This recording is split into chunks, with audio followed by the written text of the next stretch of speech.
जय श्री कृष्णा। आइए सुनते हैं जीवित पुत्री का व्रत कथा। हिंदू धर्म में पति और संतान की लंबी आयु के लिए कई व्रत किए जाते हैं। इन्हीं में से एक है जीवित पुत्री का व्रत। इस व्रत का विशेष महत्व है।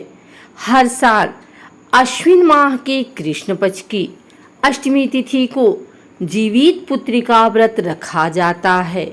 इस व्रत को जीवित पुत्रिका व्रत के अलावा जीवित पुत्रिका, जीतिया, जीवतिया और जीवतिया व्रत के नाम से भी जाना जाता है।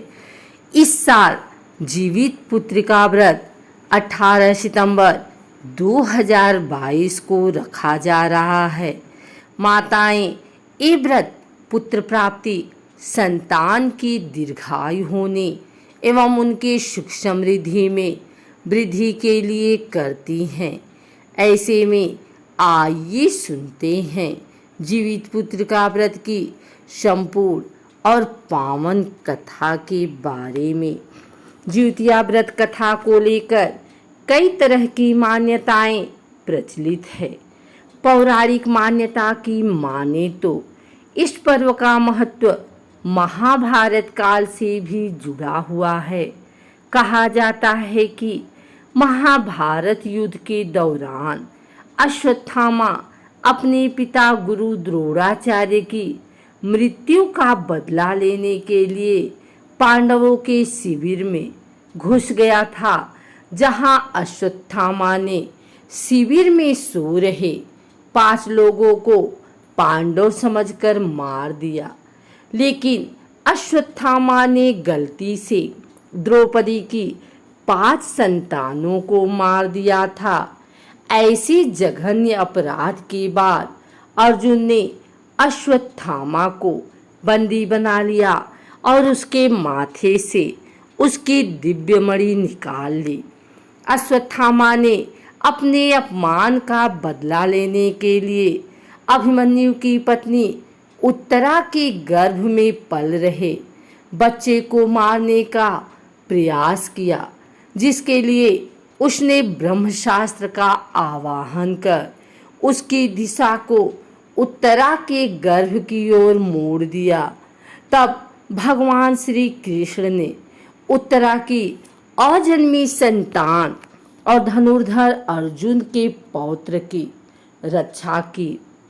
जिस दिन ये घटना घटी उस दिन अश्विन माह के कृष्ण पक्ष की अष्टमी तिथि थी और तभी से इस दिन पर जीतिया अर्थात जीवित पुत्रिका व्रत रखा जाने का शुभारंभ हुआ।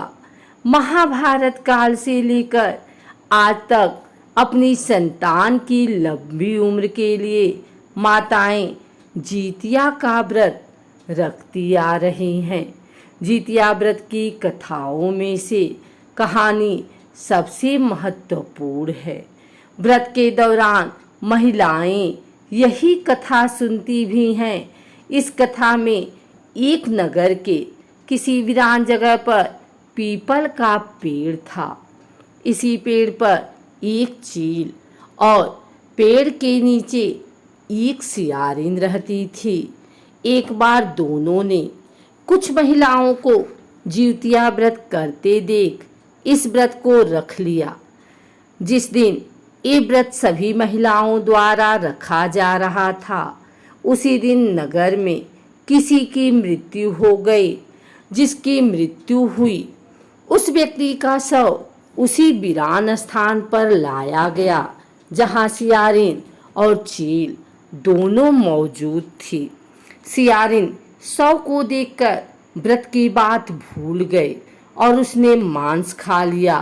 वही चील ने पूरे मन से व्रत किया और अगले दिन पारण किया।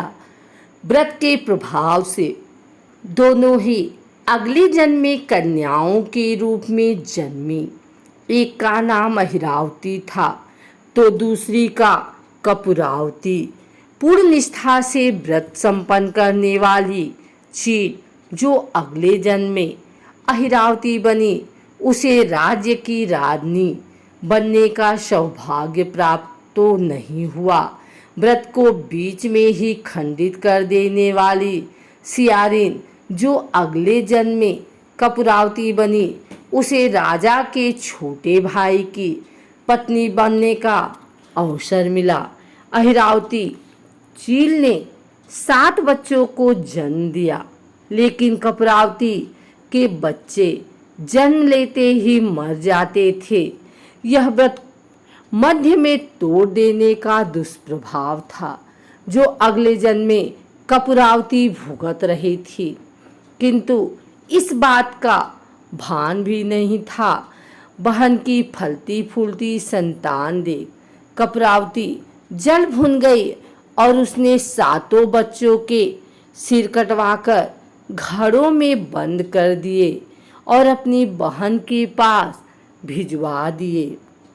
उस दिन बड़ी बहन जिउतिया का व्रत कर रही थी। भगवान जीमूत वाहन को याद करके जब उसने 7 घड़ों पर जल छिड़का तो उसके बेटे जिंदा हो गए। उधर कपूरावती इस बात को लेकर परेशान थी कि उसकी बहन के घर से रोना पीटना अब तक सुनाई क्यों नहीं दिया। ऐसे में असलियत जानने वो खुद ही बहन के घर चली गई, लेकिन उसके 7 बेटों को जिंदा देखकर वह सन्न रह गई। इसी दौरान भगवान जीमूत वाहन भी वहां प्रकट हुए और उन्होंने दोनों बहनों को पूर्व जन्म की कथा सुनाई। कथा सुनने के बाद कपूरावती को बहुत पश्चाताप हुआ और दुख में अपनी जान गंवा बैठी।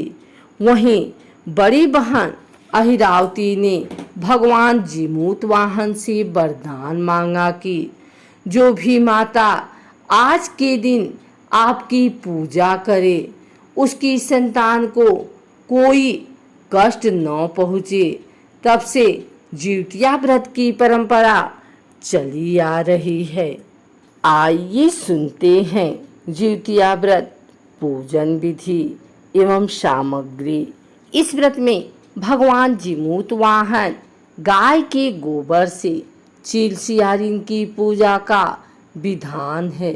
जीवित पुत्र का व्रत में खड़े अक्षत, पेड़ा, दुर्वा की माला, पान, लौंग, इलायची, पूजा की सुपारी, श्रृंगार का सामान, सिंदूर, पुष्प, गांठ का धागा, कुशा से बनी जीमूत वाहन की मूर्ति, धूपदीप, मिठाई, फल, बांस के पत्ते, सरसों का तेल, खली गाय का गोबर पूजा में जरूरी है। व्रत पूजन विधि: स्नान कर स्वच्छ वस्त्र धारण करें। इसके बाद भगवान जीमूत वाहन की पूजा करें।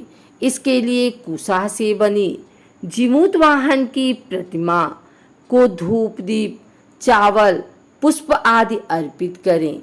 इस व्रत में मिट्टी और गाय के गोबर से चील व सियारिन की मूर्ति बनाई जाती है। इनके माथे पर लाल सिंदूर का टीका लगाया जाता है। पूजा समाप्त होने के बाद जीवित पुत्र का व्रत की कथा सुनाई जाती है। पारण के बाद यथाशक्ति दान और दक्षिणा दें।